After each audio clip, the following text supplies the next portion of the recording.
You know, just like the Honorable Mother has said, the ballooning wage bill in the county governments is a challenge here, Honorable Speaker.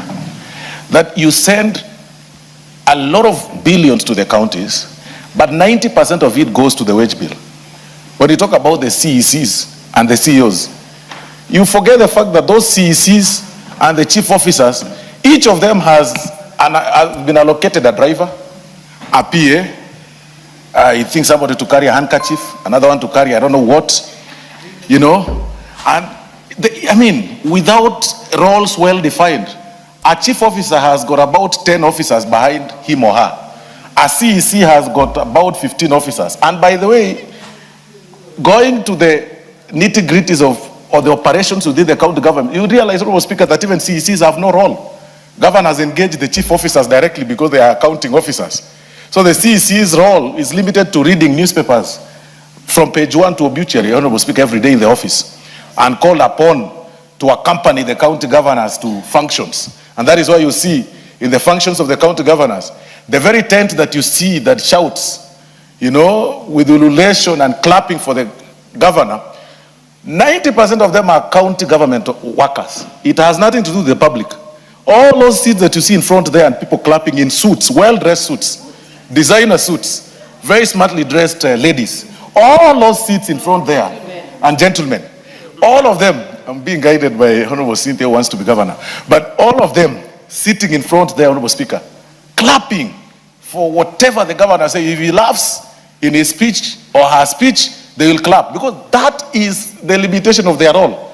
Honorable Speaker, I am on record in this, I was having said, Honorable Speaker, that you send billions to a county, but you'll need a microscope to see what they do. Unlike what you send to the constituencies under NGCDF, that is in full glare of everybody to see the classrooms, the bursaries. But what they are doing, Honorable Speaker, is simple PR, you know, and having a crowd that has been hired every time in public functions, you know, and with big names and podiums and big titles, call Your Excellency, Excellency, Excellency. It's about time that we review what works in the 2010 Constitution. And that is why Kenyans to date, Honorable Speaker, and you'll all agree with me, honorable members, that Kenyans today do not know how to differentiate the roles of members of parliament and the roles of the county governors. To date, we are being asked about development. To date, we are being asked about hospitals. To date, we are being asked about matters agriculture. To date. And I mean, across all over, all these places that we lead, Honorable Speaker, because people do not understand that this is supposed to be done by these county governors or the county assemblies because of such, you know, confusion. So it's about time that we review. And that is why, in copying the words of the Honorable Mother Wangare, perhaps it's about time the Senate and even the National Assembly come up with the laws that in division of these revenues that we send to the counties, as we send to, we don't give them an open check like NGCDF. We shouldn't give these county governments an open check that go spend the way you want. We should give them with a vote that this 20% we should be doing this job. 30% should be doing this. 50% should be doing this. Otherwise, Honorable Speaker, with the open check that we've left them with, I can tell you, and members here can say, 99% of the allocations that we give goes either to their pockets or their proxies' pockets. And sadly, Honorable Speaker, they use it to maintain that seat. They simply use that money. It hardly helps them. You use a lot of money so that when a chief guest comes to your function, say the president, you buy everybody around. So you keep on revolving around. And this is a challenge to any person that wants to be governor. All of us wants to be governors. Today you are here, we are speaking large, we are talking big on resources and everything. When you go to the counties, you realize that perhaps that is the modus operandi. You are being, when you meet your colleagues, what they do, they guide you, they teach you that, oh, if you want to lead, this is how you do it.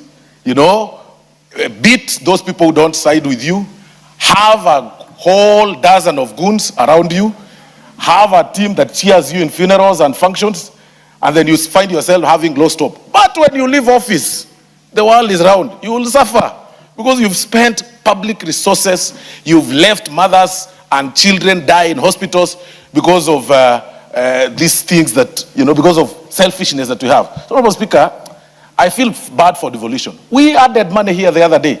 We gave them 428 billion in this house, Honorable Speaker. But trust me, we need to ask ourselves, we've been giving we started with about 250. So we are at an average of about 200 billion, Honorable Speaker, since devolution started up to now. Ask yourself what 200 billion shillings has done in your counties. Start from here in Nairobi. Just look around. And I'm not really name calling anybody, but just look around Nairobi, where we all live here. We all live here. We all come from estates. Look at the dirty state of our areas. Look at back streets. Look at the way it's disorganized, Honorable Speaker. And, it's not about you are from a member of my party. No, let's speak facts. If you're doing nothing, you're doing nothing. Go to your counties and look. People are suffering, Honorable Speaker. People are suffering. The ECD teachers are suffering, Honorable Speaker. What these people are only doing is PR stunts, Honorable Speaker. Get something for small kids in school. Get something for, that is branded your name. And so that it is a sad state of affairs, Honorable Speaker. And it's about time we ask ourselves, do we really have proper laws that bar these people from stealing, Honorable Speaker?